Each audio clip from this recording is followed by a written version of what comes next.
Halo teman-teman dan Pak Gregorius, saya Daniel Febrian dan ini adalah video tugas agama yang kedua. Menurut saya di sini ini diperbolehkan dan juga ada bukti di Alkitab bahwa ini diperbolehkan. Menurut agama yang saya yakini yaitu agama Kristen, di Alkitab ada di Kolose 3 ayat yang ke-14 yang bunyinya itu yang artinya di sini kita harus mengasihi sesama dan semuanya itu harus berlandaskan dengan kasih, karena berlandaskan dengan kasih kita itu bisa dipersatukan dan malah bisa disempurnakan antara hubungan satu dengan yang lainnya. Selanjutnya kita masuk ke isi atau ringkasan dari konten video pertama yang isinya itu saya mendapat bahwa kasih nyata bisa dibagi menjadi dua. Yang pertama adalah kasih manusiawi. Kasih manusiawi ini mungkin apabila dilihat dalam sisi negatif, mungkin ada banyak hal yang bisa disebut sebagai sisi negatif, yaitu seperti sakit hati, terus juga mungkin ditinggalkan karena secara manusiawi.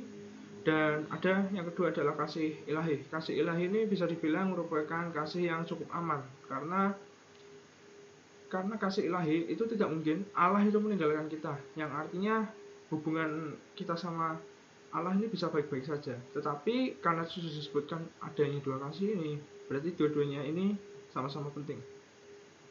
Lalu juga kita diberitahu ternyata sifat manusia itu ada dua juga, ada sifat baik dan sifat buruk. Di dalam hal ini kita harus benar-benar berhati-hati mengenai pemilihan sifat kita yang kita gunakan untuk mengasihi.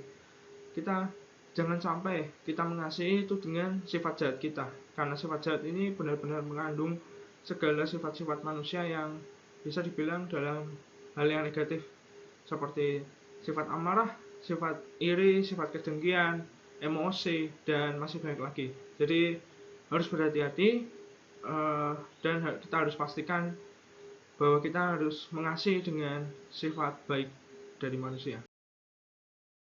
Menurut saya tentunya iya bisa, karena tertulis juga di Alkitab di Amsal 17 ayat yang ke-22.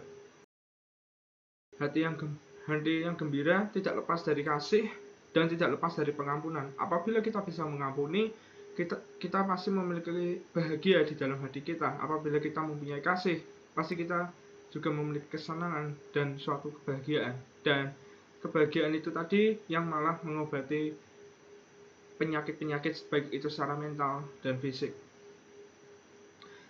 Selanjutnya adalah ringkasan mengenai video penjelasan 2.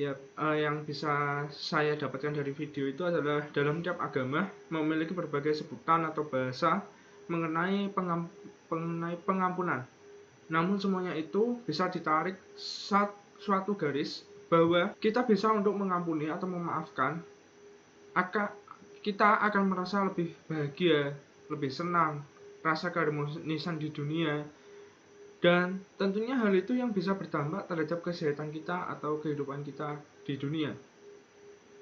Selanjutnya ada tugas mengenai hal pengampunan. Di sini saya mengambil dari kisah Yesus yang turun ke dunia. Kita sebagai orang Kristen tentunya bisa tahu apa itu perbedaan di perjanjian lama dan perjanjian baru. Banyak yang berkata kita saat ini hidup di perjanjian baru. Ya, itu betul. Karena saat ini Tuhan tidak menunjukkan hukumannya, tetapi Tuhan lebih memilih untuk mengampuni. Bisa dilihat dulu di perjanjian lama, apabila seorang manusia sedikit melakukan kesalahan saja, pasti Tuhan akan menghukum. Tuhan akan memberi tulah, baik itu kematian atau yang lain. Tapi di perjanjian lama, hal itu malah cenderung memberikan tekanan di dalam manusia. Akibatnya ada peperangan dan lain-lain. Dan di perjanjian baru, Tuhan ingin merubah itu semua. Tuhan itu ingin menunjukkan bahwa Dia itu adalah Allah yang Maha Pengampun dan Allah yang mengasihi.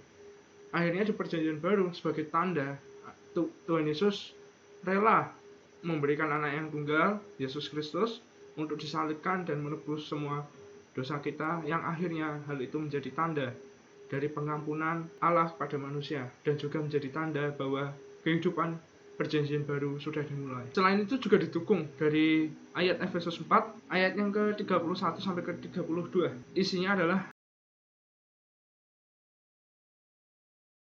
artinya di sini di ayat ini kita benar-benar dilarang untuk mempunyai amarah, untuk menyimpan dendam. Kita benar-benar dilarang. Dan di ayat itu juga dijelaskan bahwa lebih baik kita bisa memaafkan satu sama lain, seperti Tuhan sudah mengampuni kita. Kekatolikan dan nasionalisme dari Sugio Pranoto. Oke, ini mengenai foto-foto dari Albertus Sugio Pranoto. Ya, 100% Katolik, 100% Indonesia. Oke. Awalnya itu Sugio Pranoto itu tidak ingin untuk menjadi seorang Katolik. Dia bahkan awalnya dia itu mengejek romo-romo yang berasal dari Belanda bahwa mereka itu datang hanya untuk mencari harta di Indonesia. Lalu setelah itu nanti akan kembali setelah mereka mendapatkan harta itu. Tapi lama-kelamaan Sugio Pranoto sendiri malah ikut pelajaran magang untuk agama Katolik. Walaupun awalnya didorong akan rasa penasarannya, namun setelah mengikuti, lama-kelamaan dia dibaptis dan bahkan mengajukan diri sebagai imam dan sampai akhirnya menjadi uskup. Lalu motivasi Sugio Pranoto menjadi imam. Sugio Pranoto ini ingin menjadi imam karena dia itu ingin melakukan dua hal di dalam hidupnya. Dia itu ingin memuliakan Tuhan dan dia juga ingin untuk mengharumkan nama bangsa. Lalu maksud dari 100% Katolik dan 100% Indonesia, artinya adalah meneladani cara hidup Katolik yang dipraktekkan dalam kegiatan sehari-hari. Dalam 100% Katolik, 100% Indonesia ini, ia juga memberikan suatu pengertian tentang timbal balik antara gereja dan negara.